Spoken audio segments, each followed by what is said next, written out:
아프리카인들의 평균 수명이 38세에서 46세 정도 된다고 그래요. 그러니까 46세 이상 되신 분들은 따라서 한번 하실까요? 나는 덤으로 살고 있구나. 46세 이상 되신 분들이 아프리카에 태어나셨으면 벌써 하나님 나라로 갔을 텐데, 그렇게 생각하니까 그것도 감사한 것 같아요. 따지고 보면 그리스도인들이라는 것은, 그죠? 그리스도인이라는 정의는 덤으로 사는 인생 아닌가. 왜냐? 에베소서 2장 1절에 하나님 이렇게 말씀하시잖아요. 허물과 죄로 죽었던 너희를 살리셨도다. 누가? 그가 허물과 죄로 죽었던 너희를 살리셨도다. 죽을 수밖에 없었던이 아니라 죽었다. 그런데 누가? 예수 그리스도께서 나를 살리셨으니, 그러면 저와 여러분들은 덤으로 사는 인생이 아닌가. 그러므로 구원의 다른 말을 이렇게 한번 바꿔보았습니다. 시작. 구원의 다른 말은 영원한 덤이다. 여러분, 덤이라는 것은 얼마나 좋습니까? 오늘 예배 후에 혹시 고구마가 그리우신 분들은 가서 제 이름을 핑계 대고 덤에 관한 말씀하셨는데, 덤으로도 하나 좀 안 주시나요? 그 고구마를 한 봉지 샀는데 여러분, 덤으로 고구마 하나만 더 줘도 기분이 삼삼해요? 좋아요? 기뻐요? 기분이 삼삼하고 좋고 기쁘잖아요. 덤이라는 것이 얼마나 좋은 말인가. 오늘 하나님 말씀은 삶의 끝자락에서 이미 죽었습니다. 그런데 예수님으로 인하여 덤으로 산 여인의 이야기입니다. 이 여인은 지금 간음하다가, 아마 간담이겠죠, 그 현장에서 끌려 나왔습니다. 서기관과 바리새인들의 기세등등한 모습으로 이 여인은 한없이 수치스럽고 한없이 죄스럽고 당장이라도 죽고 싶은 마음으로 끌려 나왔습니다. 여러분, 구경 중에서 무슨 구경이 재밌어요? 싸움 구경? 재밌긴 했죠, 그죠? 그래서 흥정은 어떻게 해야 돼요? 붙이고, 싸움은 더 싸우게 하고. 이러면 안 되잖아요. 말려야 되는데. 하여튼 싸우는 거 보면 우리의 못된 죄성이 뭐냐면 좀 재미있는 것도 있어요. 그래도 말려야죠. 또 구경 중에서 재미있는 구경, 무슨 구경 있어요? 불구경. 근데 남의 집 타는 것 같고 재미있어 하면 안 되고, 양동이라도 하나 들고 와서 끄도록 그렇게 해야 되는데, 불구경, 싸움 구경, 이거보다 더 재미있는 구경이 뭐냐? 재판받는 구경이에요. 집단적으로 군중 심리에 의해서 지금 이 여인은 재판을 받습니다. 예수님께서 예루살렘 성전에 가셔서 그 성전 앞마당에서 따라온 무리들을 향해서 하는 말씀을 가르칠 때에 이 여인을 잡아서 굳이 그곳까지 끌고 왔습니다. 그리고 예수님을 향하여 이 여인을 어떻게 처리하면 좋은가라고 지금 묻습니다. 묻기보다는 사실은 강력한 압력을 행사하는 거죠. 여러분, 군중이 모여서 군중 심리라는 그 독특한 그 마음을 만들어내거든요. 한 개인은 어떤 죄를 지을 때에 쉽지 않습니다. 그런데 옆에서 같이 죄를 짓는 사람이 있으면 나만 그런가? 이 사람도 그런데, 그렇게 죄를 지을 가능성이 높아지잖아요. 예수님과 바라바 유월절에 세워놓고 관례대로 한 사람은 풀어줄 수 있으니 여러분들이 택하십시오. 이성적이고 합리적으로 생각했을 때에 누구를 놓아줘야 됩니까? 예수죠. 예수. 무슨 죄가 있습니까? 굳이 갖다가 붙이려고 하면 신성모독죄. 자기가 하나님의 아들이래. 글쎄, 저거 미친놈 아니야? 뭐 신성모독죄 요거로 하면 얽어매는 거예요. 바라바는 누가 봐도 십자가형을 당할 수밖에 없는 흉악한 죄인이었습니다. 그런데 예수를 죽이려는 사람들, 그 사람들이 누굽니까? 당시 종교 전문가들이에요. 왜? 자기들의 마음에 안 맞으니까. 자기들의 전례를 자꾸 깨뜨리니까. 자기들이 원하는 방식이 아니니까 미워하는 거예요. 여러분, 우리도 살면서 그렇지 않습니까? 부부가 왜 부부싸움을 합니까? 아내가 내가 원하는 방식의 삶을 살지 않습니다. 그러니까 불편해지는 거예요. 남편이 아내가 원하는 방식의 삶을 살지 않습니다. 그러니까 서로가 원하는 방식의 삶을 가지고 그것을 종용하다 보니까 그것을 수용하지 못하게 되고 충돌하게 되는 거잖아요. 지금 예수님과 당시 종교 전문가들 사이에는 이런 문제가 지금 발생한 겁니다. 저 젊은 예수라는 사람이 우리의 오래된 종교 전례를 깨뜨리네. 그리고 우리를 향하여 날선 비판의 말씀을 하고 다니네. 그 불편해진 거예요. 그러니까 몇 사람 사주해서 이제 우리가 재판할 테인데 저거 예수 한번 얽어매자. 그게 좋은 건수가 생겼잖아요. 이 여인 어떻게 하면 좋겠습니까? 율법에는 돌로 치라고 그랬습니다. 그러니까 만약에 돌로 쳐 죽이는 것을 반대하면 자칭 하나님의 아들이라고 하는 사람이 하나님의 말씀을 위배하는 모순에 빠지게 되는 거고, 또 그 여인을 내버리는, 돌로 쳐서 죽이지 않으면 하나님의 말씀에 위배하는 경우가 되고, 그 여인을 감싸면 죄인을 또 그냥 내버려두는 모순에 빠지게 되는 거예요. 하나님을 사랑하고 이웃을 사랑하라는 그 말씀을 본인이 해놓고 이 여인을 또 돌로 쳐 죽이면 사랑하지 못하게 되는 아주 복잡한 문제가 발생하니까 이 여인 편을 들 수도 없고 안 들 수도 없고 지금 예수님은 진퇴양난입니다. 많은 무리들은 와서 혈기등등하게 어떻게 판단하는지 두고 보는 거예요. 어떻게 하시겠습니까? 여러분, 이 군중심리라는 거 참 무섭습니다. 우린 경험하지 못했지만 저희 아버님 세대는 6.25를 경험했잖아요. 이 완장 하나 차고 당 그 세포 동무들 싹 동원해서 이거 인민재판에 붙여버리면 저 동무는 반동이라고 생각하면 반동이다, 죽이자 그러면 그냥 죽창 갖고 찔러 죽인 것이 우리나라의 6.25의 아픔 아닙니까?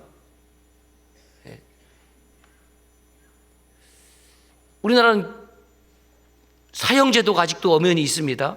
그런데 법무부 장관이 그 사형 사인 안 하는 거죠.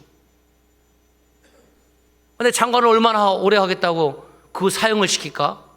못 하겠다는 거예요. 폐지는 안 됐지만 충분히 마음으로는 공감이 돼요.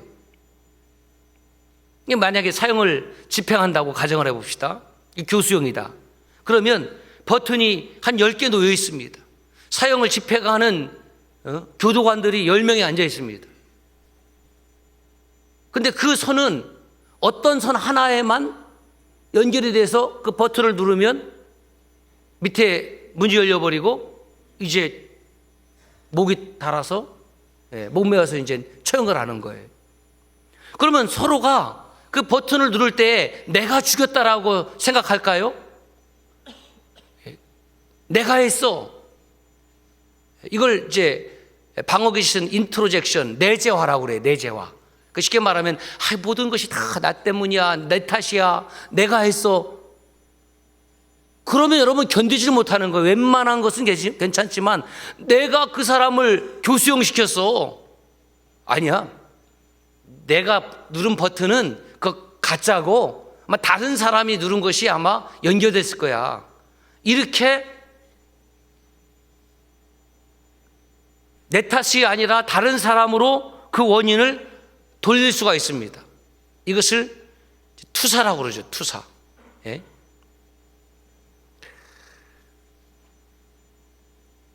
군중들이 몰고 와서 이 여인 죽여야 된다고 생각하는데 거기서 안 됩니다.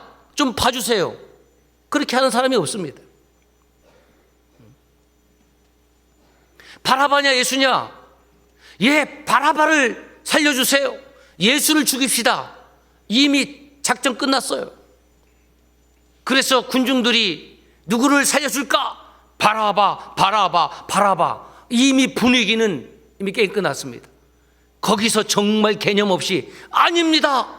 제가 보기에는 예수를 살려줘야 됩니다. 성경에는 한 사람도 기록이 되어 있지 않습니다. 그리고 예수가 처형당했을 때에 내가 예수를 죽였다 그렇게 고백하는 사람도 없습니다. 내가 했나? 다른 사람들이 하길래 나는 그저 그냥 따라갔을 뿐이지. 이것이 우리가 가질 수 있는 군중심리입니다. 서기관과 바리새인들은 결국 이 간음한 여인을 이용하여 율법과 전례를 무시하고 자기들이 원하는 방식이 아닌 다른 방식을 이야기하는 예수를 고소할 조건을 얻고 싶었던 것입니다. 일석이조죠. 율법대로 이 여인도 돌로 쳐 죽이면 될 것이고 그리고 눈에 가시 같았던 예수도 제거할 수 있었습니다. 여러분, 이 여인은 부끄러운 일을 행했습니다. 율법대로 하면 마땅히 돌에 맞아서 죽임을 당해야 되는 여인이었습니다. 얼마나 인생의 끝자락에서 두렵고 떨리겠습니까? 이미 끌고 오는 그 순간부터 사실은 이 여인은 심리적으로 죽임을 당한 거죠. 시간 문제 아닙니까? 그런데 이 상황 속에서 한 가지 중요한 사실이 빠졌습니다. 무엇이 빠졌습니까? 간음을 혼자 합니까? 같이 잤던 남자는 어디에 갔습니까? 이 남자는 왜 끌고 오지 않았습니까? 율법을 중시하는 사람들이 율법대로 같이 돌로 쳐야 되는데 이 남자는 없습니다. 어쩌면 남성 위주의 사회에서, 남성 우월주의의 사회에서 이 남자는 어쩌면 색해를 주고 이 서기관과 바리새인들을 무마했을지도 모르겠습니다. 아니, 어쩌면 내가 그 여인을 데리고 자고 싶어 데리고 잔 것이 아니라 이 여인이 먼저 나를 유혹했기 때문에 어쩔 수 없었다라고 항변하면서, 서기관과 바리새인들도 남자들이기 때문에 같은 마음으로 이 남자를 비호했을 가능성도 매우 높습니다. 이제 예수님의 차례입니다. 그렇게 집단적으로 몰려와서 당신은 어떻게 해야 되겠냐라고 묻는 그들의 질문에 주님의 대답이 성경에 유일하게 기록된 첫 번째 무언의 글씨입니다. 말을 하지 않습니다. 말씀을 하지 않아요. 어떤 내용일까? 또 성경은 기록하고 있지 않습니다. 그들의 질문에 당신은 어떻게 행하겠습니까? 그런데 그 성전 마당이니까 땅에다 글씨를 썼단 말이에요. 도대체 어떤 글씨를 썼을까? 여러분 어떤 글씨를 썼을 것 같아요? 표정들이 왜 그러세요? 왜 그걸 저한테 물으세요? 생각을 한번 해보자는 거죠. 저는 이렇게 묵상이 되더라고요. 주님이 쓰신 글씨가 이런 내용이지 않았을까? 첫 번째, 이 여인만 죄가 있다고 생각하느냐? 지금 서기관과 바리새인들을 향해서 이 여인만 죄가 있다고 생각하느냐? 앞서 말씀드렸듯이 그 남자는 어디에 있고, 그리고 이 여인을 끌고 간 너희들은, 서기관과 바리새인들은 죄가 없느냐? 그 죄의 문제를 지금 물으시는 거잖아요. 자, 보세요. 저와 여러분들은 모두 하나님 앞에서 큰 죄인인 것을 고백합니다. 아멘으로 응답이 되십니까? 그렇죠. 난 죄인입니다. 여러분, 교회는 어떤 곳인지 아세요? 내가 죄인임을 인식하고 깨닫고 고백하는 사람들이 예배당에 오는 거예요. 의인이라고 생각하는 사람 올 필요가 없습니다. 하나님은 죄인이라고 고백하는 자에게 의롭다 칭하실 뿐이지, 우리는 스스로 의롭습니다, 나는 죄가 없습니다, 그 사람은 그리스도인이 아니지요. 그러므로 여러분은 모두 죄인입니다. 아멘이지요. 아무도 벌떡 일어나서 목사님 말씀이 너무 심하네요, 내가 죄인이라뇨, 그런 사람은 없어요. 왜냐하면 모두를 향해서 그렇게 선포했기 때문에. 심지어 설교자인 저 자신도 포함해서 그렇지요, 내가 죄인이지요. 여러분, 죄인인 것이 동의가 되십니까? 아멘. 그런데 제가 마음 먹고 오늘 은퇴하시는 분들 꽃을 하시는데 특정한 부분을 딱 손가락을 가리켜서 요쪽 아닙니다. 요쪽도 아니고 한 분을 딱 가리켜서 당신은 죄인입니다 라고 손가락질하면 상처받습니다. 죄인인 것 알지만 나만 딱 특정해서 죄인이라고 그러면, 아니 뭐 나만 죄를 지은 것도 아니고 다른 사람도 다 죄인인데 왜 주일날 나를 향해서 딱 찍어갖고 죄인이라고 하실까? 기분 나쁠 수 있잖아요. 그게 여러분 사람들의 마음 아닙니까?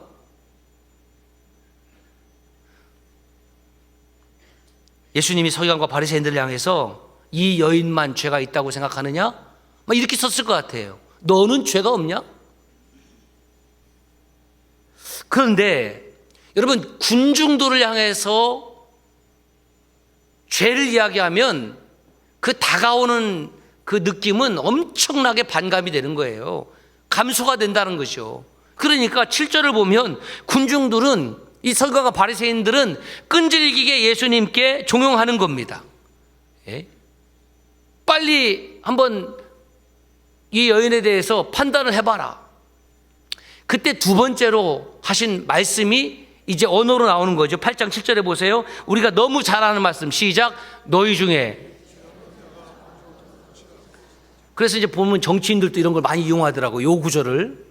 너희 중에 죄 없는 자가 돌로 치라. 그래서 그 말씀을 듣고 그 무리들이 돌아갔다. 성경을 왜곡하는 겁니다. 그렇지 않습니다.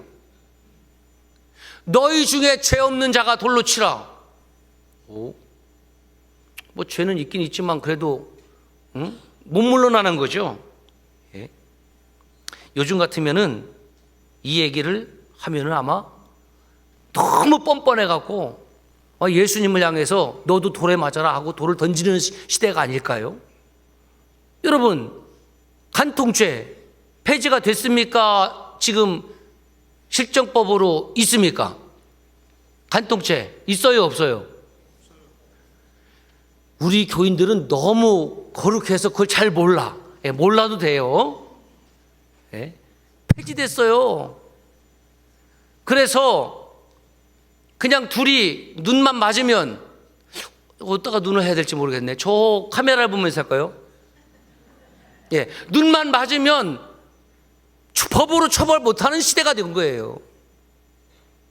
여러분, 실정법에 위배 안 되면 우리 그리스도인들은, 하나님을 섬기는 사람들은 부적절한 잠자리 해도 되는 겁니까? 문제 없어요? 지금 교회의 모습이 그러고 있잖아요. 예? 실정법에 문제가 안 되니까 안 된대. 이게 영적 타락 아닙니까? 뻔뻔하잖아요. 8절 보세요.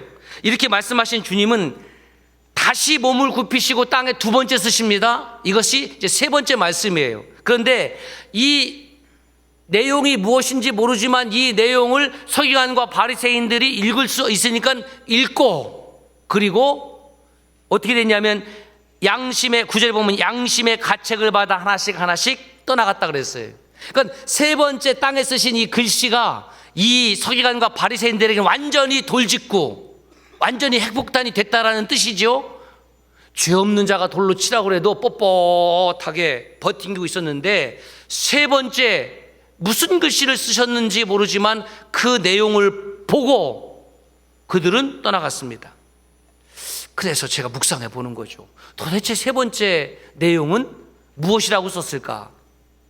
이제는 무리들이 아니라 한 사람을 향해서 콕 집어서 특정해서 말씀하지 않았을까? 이렇게 썼을 것 같아요. 너는 간음하지 아니하였느냐? 예수님이 살던 그 시대는 간음하는 것이 매우 일반적이었습니다. 그리고 여인을 유린하고, 그리고 감추고 버리고. 여러분, 요한복음 4장에 수가성 여인은 몇 번째 남편이에요? 6번째입니다. 그러면 이 여인은 5명의 남자로부터 버림받은 거 아니에요? 책임 안 져주는 거 아니에요? 그게 당시에, 예수님 당시에 여성들의 모습이었다는 거예요. 오늘날하고는 이건 차원이 다르니까 이게 피부로 안 오잖아요. 좀 우리의 문화를 얘기할까요? 부부끼리 식사할 때에 겸상합니까? 안 합니까? 여러분 집에서 겸상을 해야 돼요? 안 해야 돼요? 겸상을 해요? 어디 상스럽게 감히 그 양반집에서는 겸상 안 되는 거예요. 저도 겸상하니까 따라서 하세요. 겸상을 하는 저와 여러분들은 양반 아니다. 또 돌직구로 말하면 상놈이다. 예? 그렇게 여인들을 취급했잖아요. 우리 문화에서도. 예수님 당시에 2000년 전에도 여인들은 그런 취급을 당한 거예요. 일반화됐다. 그럼 너는 간음하지 않았느냐? 9절을 보면 이 말씀을 듣고, 이렇게 이 말씀을 듣고, 정확한 말은 이 말씀을 읽고 양심의 가책을 받아 하나씩 떠나갔습니다. 사랑하는 여러분, 하나님의 말씀을 듣는 이유가 무엇입니까? 내 생각과 맞아서 그래서 아멘입니까? 그럴 수 있어요. 그런데 우리가 하나님의 말씀을 받는 이유는 하나님의 말씀을 들을 때에 내 양심이 가책을 받아야 되는 거죠. 내가 찔림을 받아야 되는 거죠. 베드로 사도가 성령이 충만하여 하나님의 말씀을 전할 때에 그 말씀을 받은 유대인들은 양심이 찔림을 받았습니다. 그래서 어찌할꼬 하나님의 말씀을 받고 내가 어찌할꼬. 그래서 슈브, 메타노이아, 리펜트, 유턴, 하나님께 회개하고 돌아온 역사가 일어났습니다. 하나님 말씀이 없는 시대가 아닙니다. 성경이 없는 시대가 아닙니다. 교회가 없는 시대가 아닙니다. 중요한 것은 하나님의 말씀이 선포될 때에 어찌할꼬 하는 우리의 양심이 지금 다 무뎌진 시대에 양심이 화인 맞았어요. 내가 원하는 방식, 내가 원하는 말씀이 아니면 그 말씀을 듣질 않습니다. 하나님 말씀이 들려졌을 때에 내가 어찌하면 좋겠습니까? 자기를 책망하면서 회개하는 성도들을 찾아보기 어려운 시대에 살고 있다는 겁니다.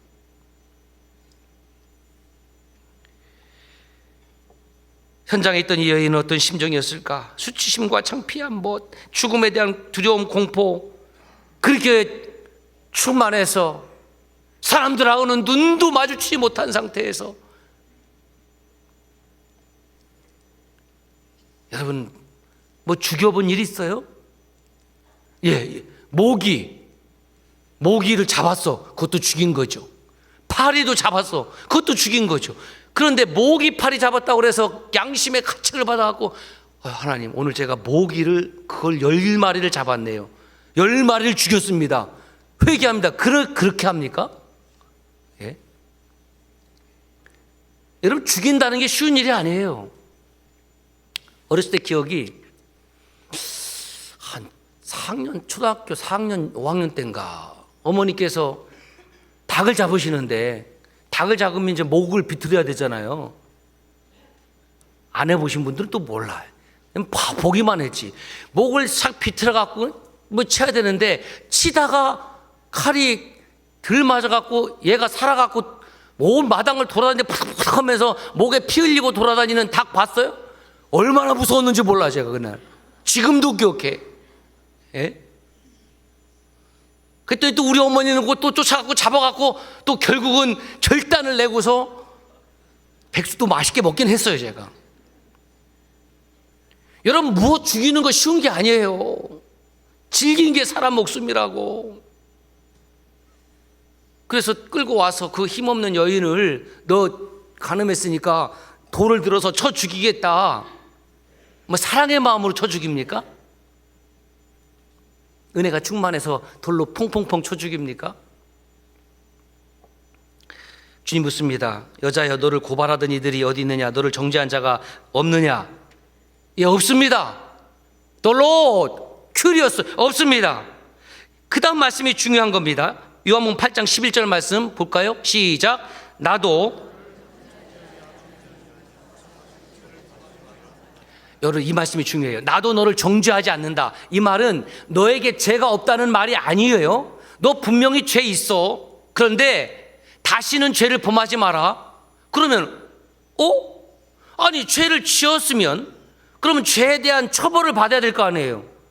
주님이라고 그냥 그냥 패스하면 됩니까? 정죄하지 않는다고 그러면 끝나는 겁니까? 여러분, 그럴 수 없습니다. 하나님은 죄를 그냥 넘어가시지 않습니다.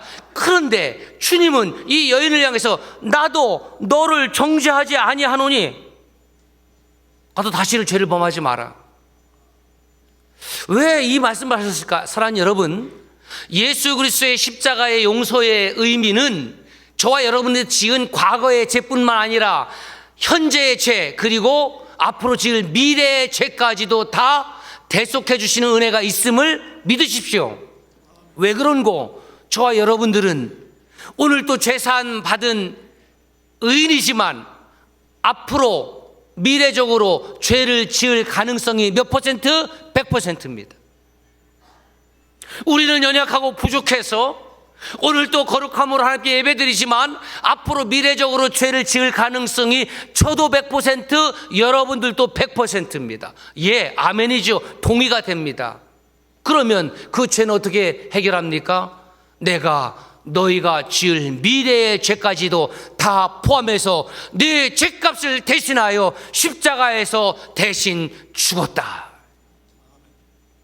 시간적으로는 아직 이 여인을 위해서 십자가의 대속의 죽음을 지신 것은 아니지만 이미 하나님께서 그렇게 작정하셨기 때문에 내가 너를 정죄하지 아니한다라는 말씀은 내가 네 죄값을 대신해서 십자가에서 죽겠다라는 말씀이에요. 그것을 하나님의 사랑이라고 하고 은혜라고 하는 겁니다. 여러분, 자녀들이 엄카, 아카, 엄마 카드, 아빠 카드 그거 써주잖아요. 가서 긁어라. 물론 한도는 있겠지만 긁어라. 미래적으로 긁어라. 그러면 그것은 엄마가 책임져 줄게. 아빠가 책임져 줄게. 그걸 사랑이라고 하는 거예요. 우리는 연약하고 부족해서 앞으로 지을 죄의 가능성이 100%지만 괜찮다. 네가 슈브 메타노이아 리펜트 회개하고 유턴하면 돌아오기만 하면 그 모든 것은 내가 감당할 것이다. 여러분, 이것이 예수 그리스도의 복음입니다. 율법은 이 여인을 삶의 끝자락까지 내몰았고 그리고 심리적으로는 이미 그 군중들은 돌을 던져 사정없이 죽였습니다. 그런데 그 삶의 끝자락에서 아무런 희망이 없을 때 난 그렇게 돌에 맞아 죽을 수밖에 없었던 그 인생 가운데에 예수님을 만났습니다. 이 여인이 찾아갔습니까? 이 여인이 요청한 것입니까? 하나님의 위대한 섭리 속에서, 계획 속에서 이 여인은 극적으로 예수 그리스도를 만났습니다. 그렇다면 저와 여러분들은 어떤 사람입니까? 저와 여러분들도 그런 사람들 아닙니까? 삶의 끝자락은 한 해의 마지막 시간만에 있는 것이 아니라 저와 여러분의 모든 삶이 삶의 끝자락 아닙니까? 그 삶의 끝자락에서 예수님을 만났다라는 것은 저와 여러분들의 계획이었습니까? 아니거든요. 그것은 위대한 하나님의 섭리였습니다. 오늘 우리 사랑하는 우리 귀한 믿음의 형제 자매님들, 오늘 또 은퇴를 합니다. 우리가 함께 그리스도의 몸된 교회 공동체를 세울 줄 우리가 언제 계획을 했습니까? 언제 그렇게 약속을 했습니까? 하나님의 위대한 섭리와 계획 속에서 우리는 함께 만났고 가도시 청주 선함교회, 섬나도 청주 선함교회를 함께 섬기는 믿음의 형제 자매들이 되었습니다. 그리고 삶의 끝자락에, 사역의 끝자락에 이르렀습니다. 그런데 중요한 것은 이것입니다. 주님을 만났을 때 이 여인의 삶은 결코 끝이 아니었다. 깨달았습니다. 삶의 끝자락이 있다고 생각하십니까?